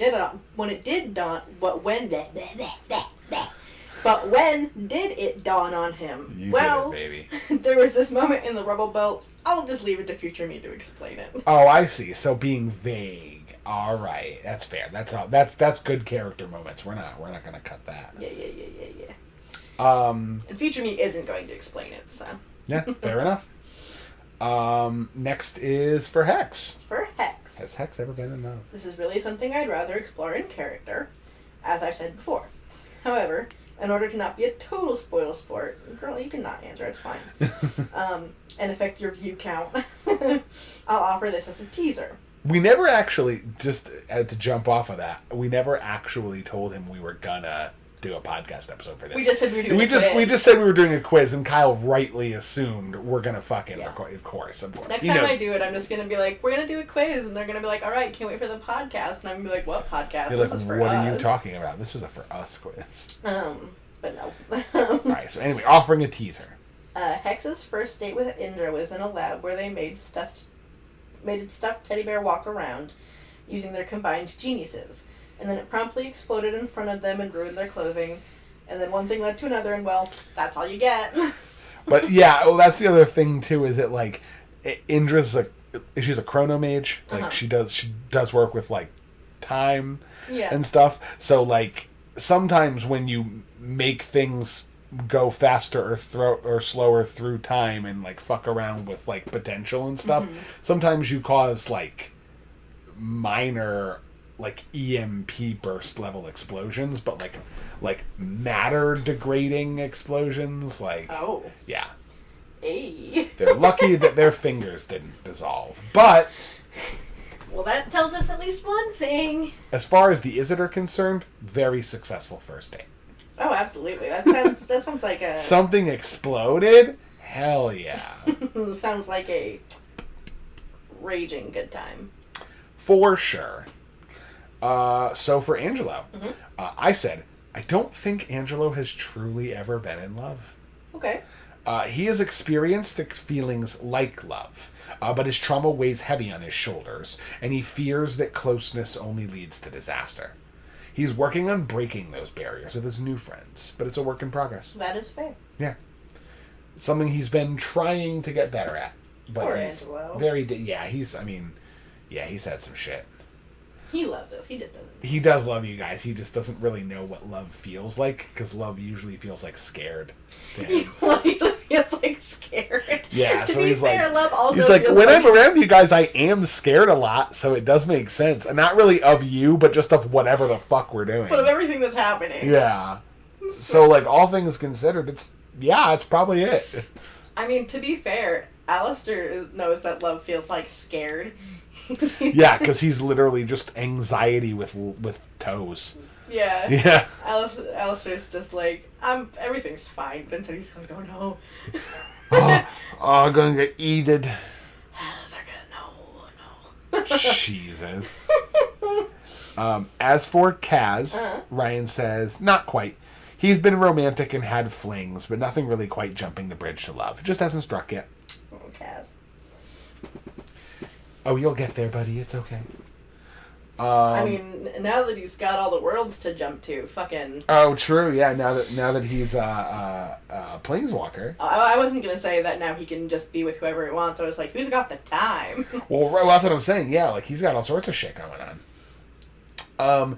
Number 12. Your Ravnica character receives a love note from a secret admirer. Mm-hmm. What do they initially think upon receiving it? The note, once read, asks them to meet the anonymous sender alone in a nearby district that evening. What do they decide to do about it? All right. Two-part. It's a scenario. This is like an adventure scenario. So for Alistair, well, to begin with, Alistair would think it was some kind of setup or prank. Most people know the majority of Gruul can't read. Right. So it's probably someone in the group trying to be funny, or someone stalking the party who knows Alistair can read. Then when reading it, realizing that they want Alistair to meet up with them alone in a nearby district at night, that definitely reads like some kind of trap. He's probably gonna go, but make one or two members of the group sneak with him so that they could catch whoever wrote it and figure out what's going on. That makes sense. Yeah, I mean, that level of skepticism seems relevant for this party. Yeah. Well, he'd immediately be like, it's like it's Hex or something. He's like... Right. She's being funny, and she's trying to, like, send me a weird, like, I'm afraid of what's in this note. It's probably a weird, sexy note. Yeah. So I'm gonna open it. She probably, like, sprayed this thing with pheromones or some weird shit, hoping I'd open it while I was a wolf and then just go nuts. But also, then he'd read it and be like, oh, okay, this is absolutely a setup. Yeah, like, I'm gonna get murdered if I go here, so we're gonna do a different thing. This isn't a love note. This is a love to kill you in the night. This is a love to do a serial murder on you and your friends. So for Hex. Hex would automatically assume it's a note from her boss, Etrata. So naturally, oh yeah, because she's got a double life, so it's like a love note could be like, she'd be like, oh, I got a love note, and it's like a come meet me in a dark alley. It's like like you have to find out what the secret code of this love note is. Yeah. So naturally, they would either go as Damien or another throwaway personality to scout it out first, and then meet them there. If it was actually a secret admirer for the Hex persona, then they'd have to make a call to change or just leave. Yeah, Fair enough. That's probably the most cautious way to handle that situation. That feels pretty logical. Yeah, she's got a leg up where she can be whatever she wants. So just go as a throwaway persona. And scout it out first, and if you see a total weirdo there, it's like, all right, they're gonna try to kill me. I'm just gonna fuck. Why didn't Alistair think of that? I don't know. Why didn't you just cast Alter Self? See, he's smart, but he's not that smart. I could go as like a dog. It's a park or just something. be a dog. Yeah, you go pee on the tree while you're there. Yeah, just go pee on the tree. It's free money. Free pee. Yeah, free pee. They're giving out free pee at the park. We gotta go. Get in the fucking car. Okay. Anyway, Angelo, I said his initial thoughts would be, oh boy, not another crazy fan. Finishing reading the note. No way. Why did they think this would work? Everything about this screams murder. I'm not going near this shit. And then he'd just throw it out and just be like, whatever. Like, he wouldn't be curious to go check. He'd just be like, fuck that. Just throw it away. That's stupid. Yeah. Why did they think that was going to work? Bye. That's great. As for Kaz, step one. It's got to be an old fling or on-again, off-again romantic partner. Okay. Definitely wouldn't think it was just a random admirer that just had the hots for him. That doesn't make sense. Okay. Part two. Oh, God, no. Did someone important find out? And, yeah, then it's like, did someone find out, like, some weird stuff? Like, that we were doing? Yeah, and so, like, now it's like, oh, no, someone important is trying to lure me into this place. And then step three. Send Drago. Everybody loves dogs. Nobody suspects dogs. And if it's serious, well, we can cross that bridge when it happens. Fair enough. Yeah, that's a smart way to handle that situation. Yeah. Got it under control. It's really funny. A lot of people could have the option to just send a dog instead. It's pretty... Well, I love that even neat. though I still have that option, Alistair's like gonna go stand out there like a bully on the playground and be like, what the fuck? Yeah, don't be mean to my people and don't send me gross letters. He's like puffing up his cheeks. Yeah. And he's got like Hex in the bushes as like a wingman. Oh yeah, he's standing there with his arms up and he's like pissed off. Yeah, he's so threatening out there. All 135 pounds of twink. Yeah, 135 pounds sopping wet of a gay man. And then like a little girl shows up and she goes hi and he's like, stop it! Yeah. Leave me alone. Yeah. Don't interrupt me. Stop sending me word sandwiches. This is stupid. I gotta get home, worried that somebody's gonna ruin my sink. Someone's gonna take my spot under the table, and then where am I supposed to sleep? Anyway. I gotta go home and turn into a dog so I can drink out of the toilet. Oh my goodness.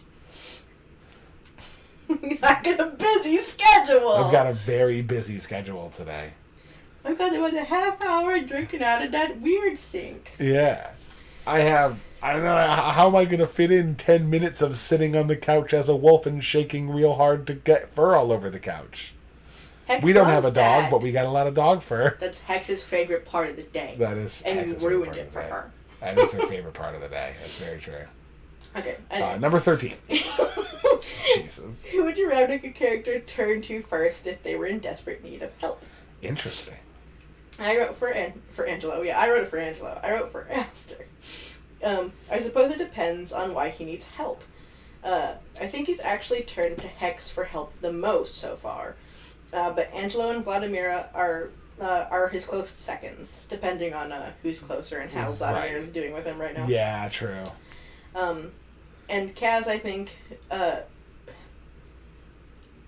I think Kaz, he may have only turned to help for two... God, no. You were almost there. Yeah, I almost did it perfectly. I think he may have only turned to Kaz once for help before. So yeah, that sounds right. Based on those things, depending on where he is and what's going on, he's probably running to Hex for help, then to Angelo, then to Vladimira, and then to Kaz. Yeah, that makes sense. In succession. In that order. Yeah, a lot of people seem to run to Hex first, I feel like.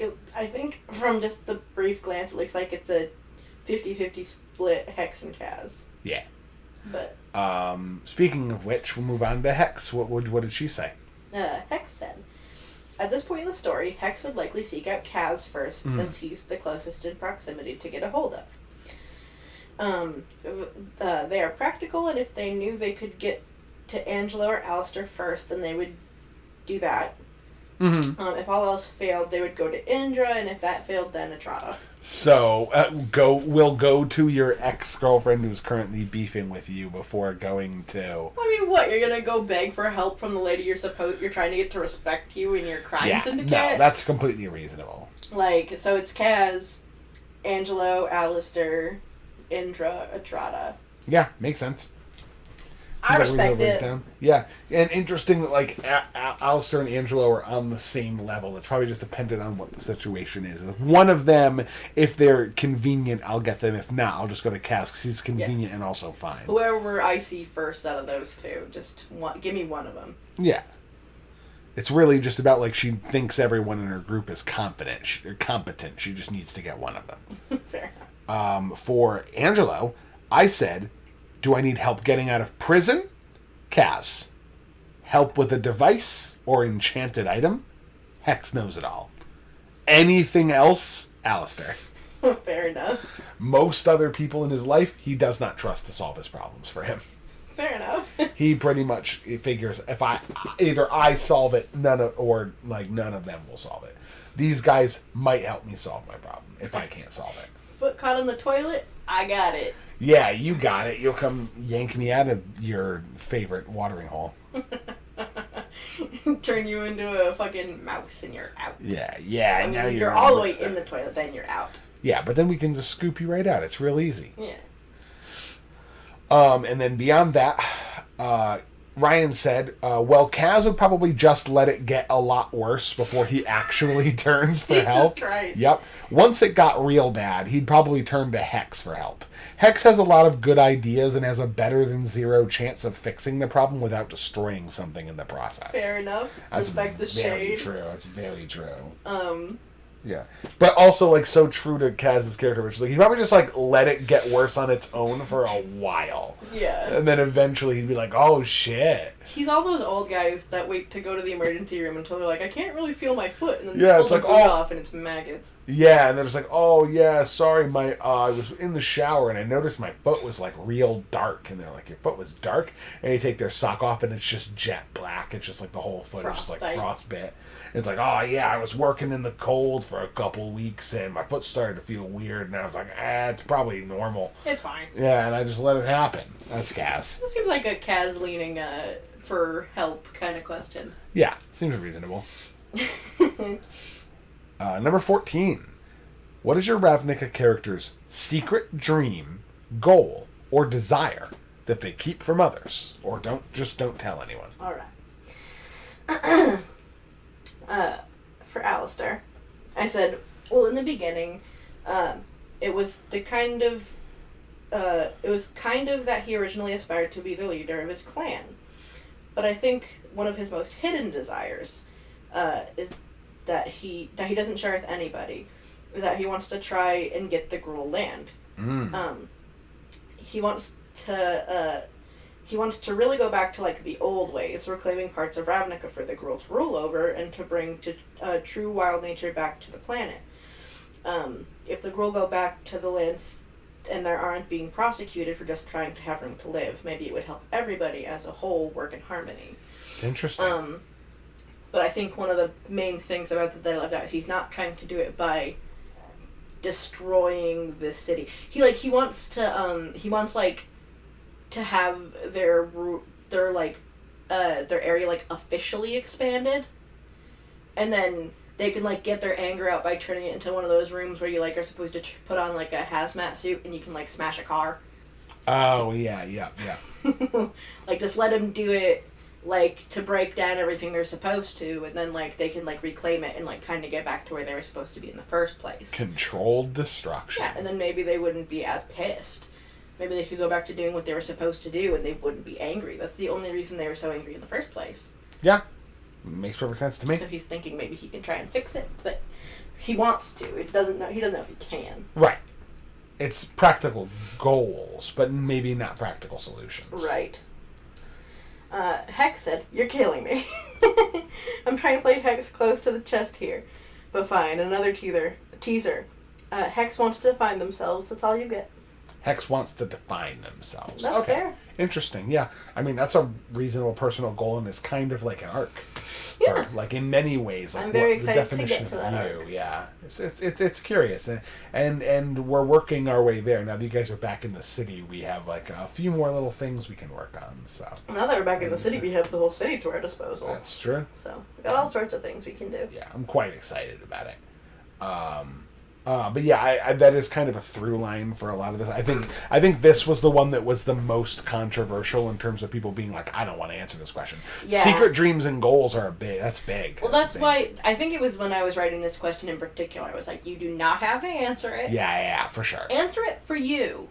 Right. Like, know what you want, but you don't have to tell us. Yeah.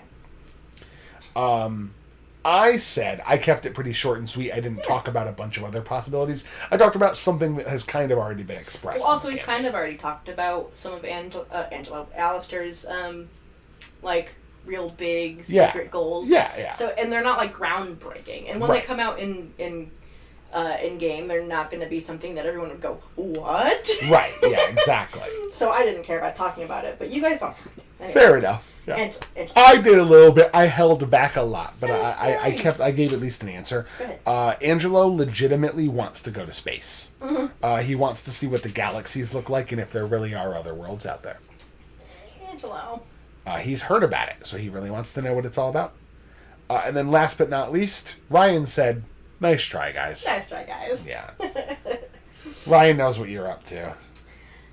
I'm not up to squirrel anything out of you guys that you wouldn't want to tell me willingly. Okay. I'm down for teasers if you want to give me teasers, but you don't have to. Yeah, fair enough. You're right.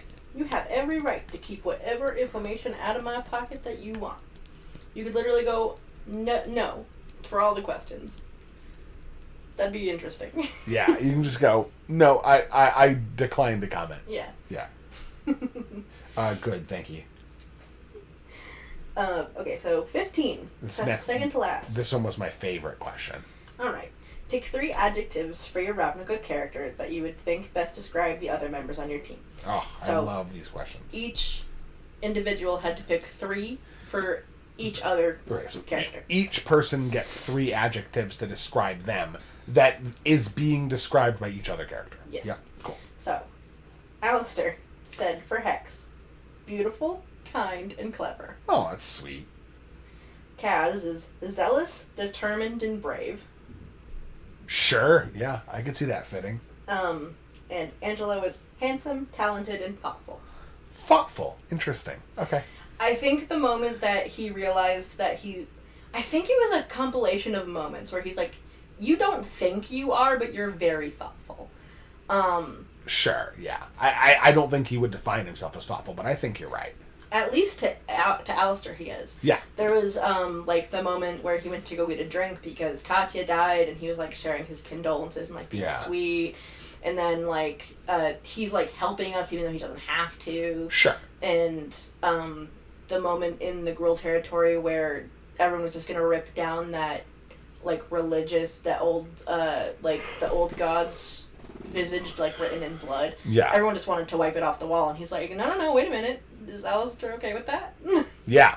Well, because, like, he was like, it's his religion. Like, I don't want to fucking just, like, what if there's something important here, you know? Yeah. Yeah. But he was considerate. Yeah, that's fair. I think that makes perfect sense. I don't think he would define himself as that, but I think that's pretty fair. Yeah. But that's his. So, for Hex said for Alistair, he's dependable, hashtag cute AF, Oh, my God. and vicious. Yeah, all of those are true, though. Fair. For Angelo, Hex said he's unpredictable, flexible, and also cute AF. Oh, too sweet. Unpredictable. Yeah, unpredictable. Chaos, baby. And for Kaz, Hex said he is badass, himbo, and also cute AF. Oh, okay. I see what we were going She for thinks here. we're all cuties. Yeah, I mean, we are a pretty adorable party. We're all pretty cute. We are a pretty attractive party. You're not wrong, Hex. It's very true. Okay, so now for Angelo's. Mm-hmm. I put, for Angelo's perspective, for Alistair, unique, Okay. powerful, and destined. destined. Yeah. He doesn't understand how the Gruul work, but just from the time he spent with you in the Rebel Belt, he feels like you were meant for something important. And he doesn't really understand exactly what it is, but like the Gruul seem to gravitate around you in weird ways. Mm-hmm. The elements. Yeah, right. Well, all of that shit. He's like, there's something about him that was like, that is like fate has chosen something for him. For Hex, he has her as flirty, melancholy, and sisterly.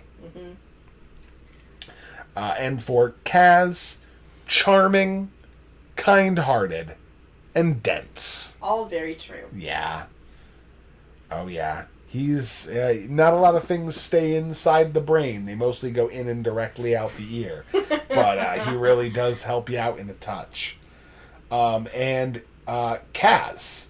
For Angelo, poor. Because he never has money for potions. Anemic. Because he is always unconscious. And witty. I love it. Because at least I have that. Thank you, Kaz. That's amazing. Really appreciate the vote of confidence. I said you were charming. I guess witty counts that out. I take back kind-hearted. You're actually stinky. Like, whatever. I love it. Yeah, a little. I get it. Whatever. You're a cop. You're like mad that you like chose such a shitty job. Like that's your call. Like whatever. I mean, he's not too wrong. Okay. You're at least poor. I am very poor. I'm extremely poor. Anemic also not. Yeah. Like none of these are wrong. No. Angelo's just salty about it. I love it. For Alistair, Kaz says he is shy, mysterious, and conflicted. I like those. That is very true. I like that he catches the shy. Yeah, for sure. It was much bigger early on, too. Mm-hmm. And then, last but not least, for Hex, Kaz says she is smart, critical, and unlucky. Unlucky? She's had some unlucky moments. She's had some lucky moments, but she's had some pretty unlucky moments. Yeah. Hex is just sweet, smart, and pretty. Yeah, I love that. And a little sad. Yeah, she is. That's the thing is, like, I feel like it was important to note that Angelo definitely catches the sadness in Hex.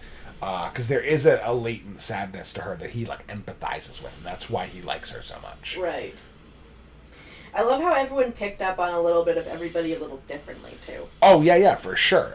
I think everyone in this party has a very different perspective on the other people. It's kind of flavored by their own life history, too. It's interesting. I like it. Yeah, there's a lot of layers to our Ravnica party. Layers like onions. Just like onions. Okay. Last but not least, the 16th question. If your Ravnica character had to swap lives with one of their teammates for a full week, who would they decide to swap with and why? I said, oh god, while it may come with some moral complications, he'd probably go with Angelo. Sure. He would not be able to swap with Kaz. And he'd swap with Hex, but he's not confident that he'd be able to pass off as her convincingly, especially with her double life that she leads. He'd be afraid he'd get her killed. Right. If he swapped with Angelo, he could probably at least try to fit in fine enough, or at least disappear without seeming too odd for about a week. Seems pretty reasonable. Now he swaps with him, so I would go over to you, right? Yeah, so you would... Yeah, I could, like, kind of maybe make it. It'd be fine. Just live under Hex's table and you'll be okay. Yeah, everything will be great.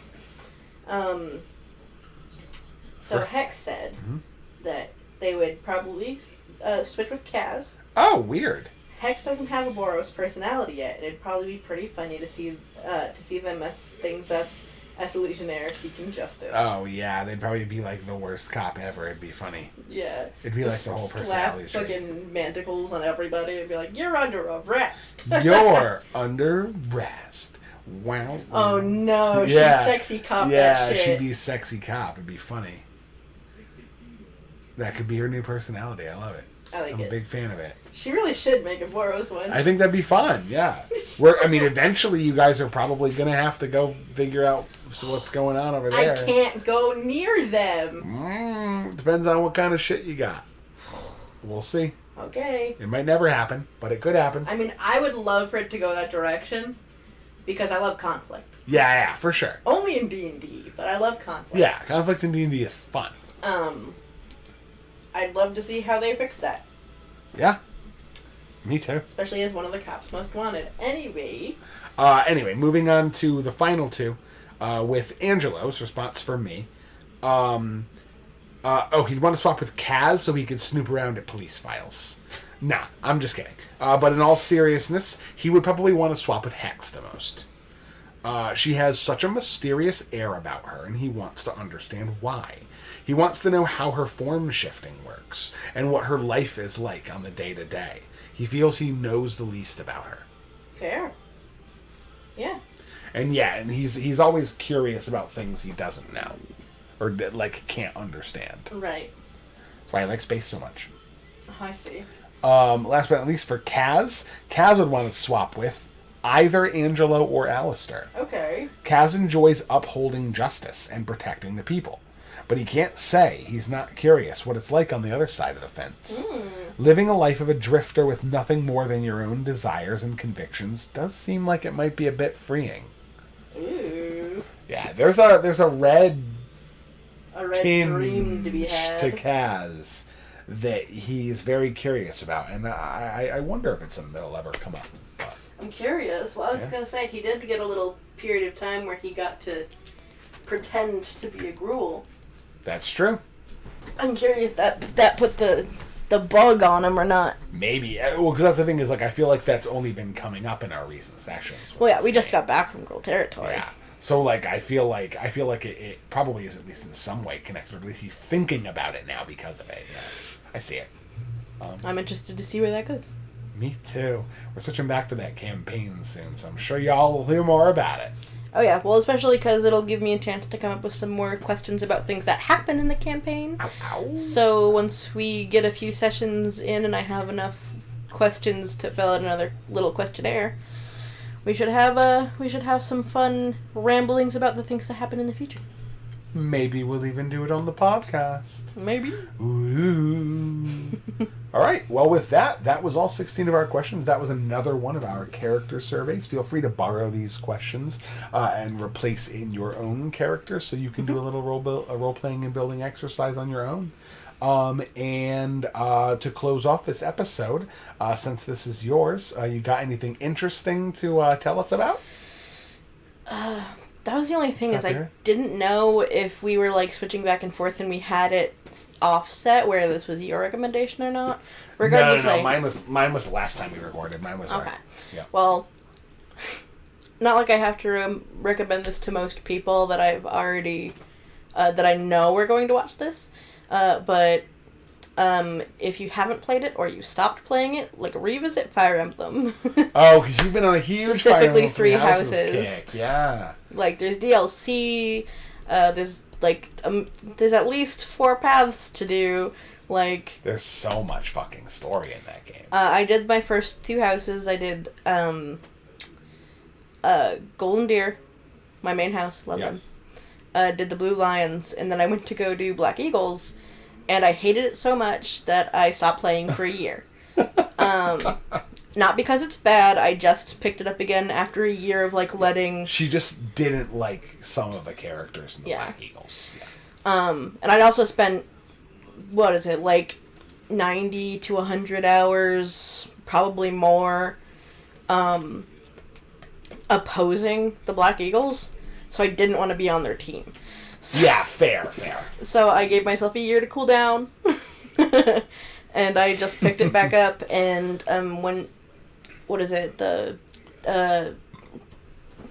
Blood Moon or Red... Crimson Flower. Crimson Flower. Yeah.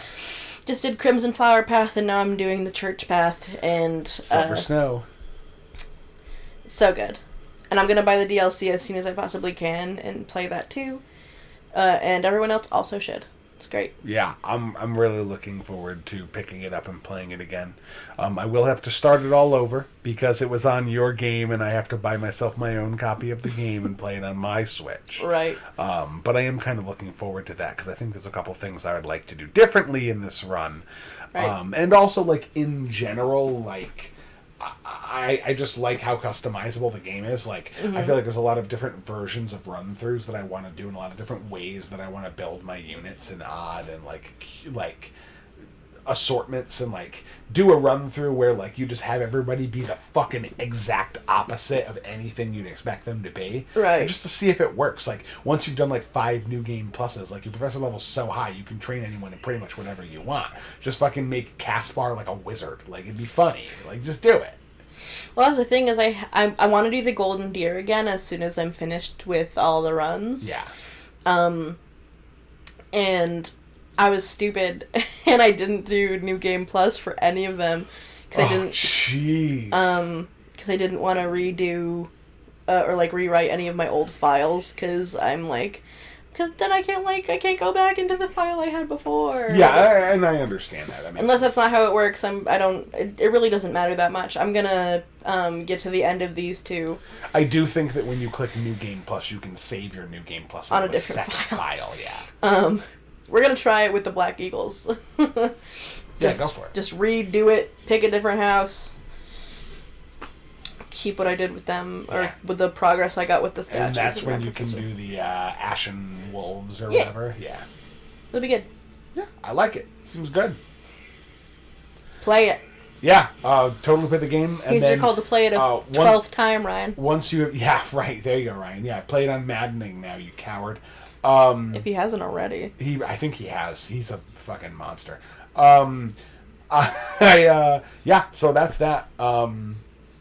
Thanks for tuning in and listening to us, as always.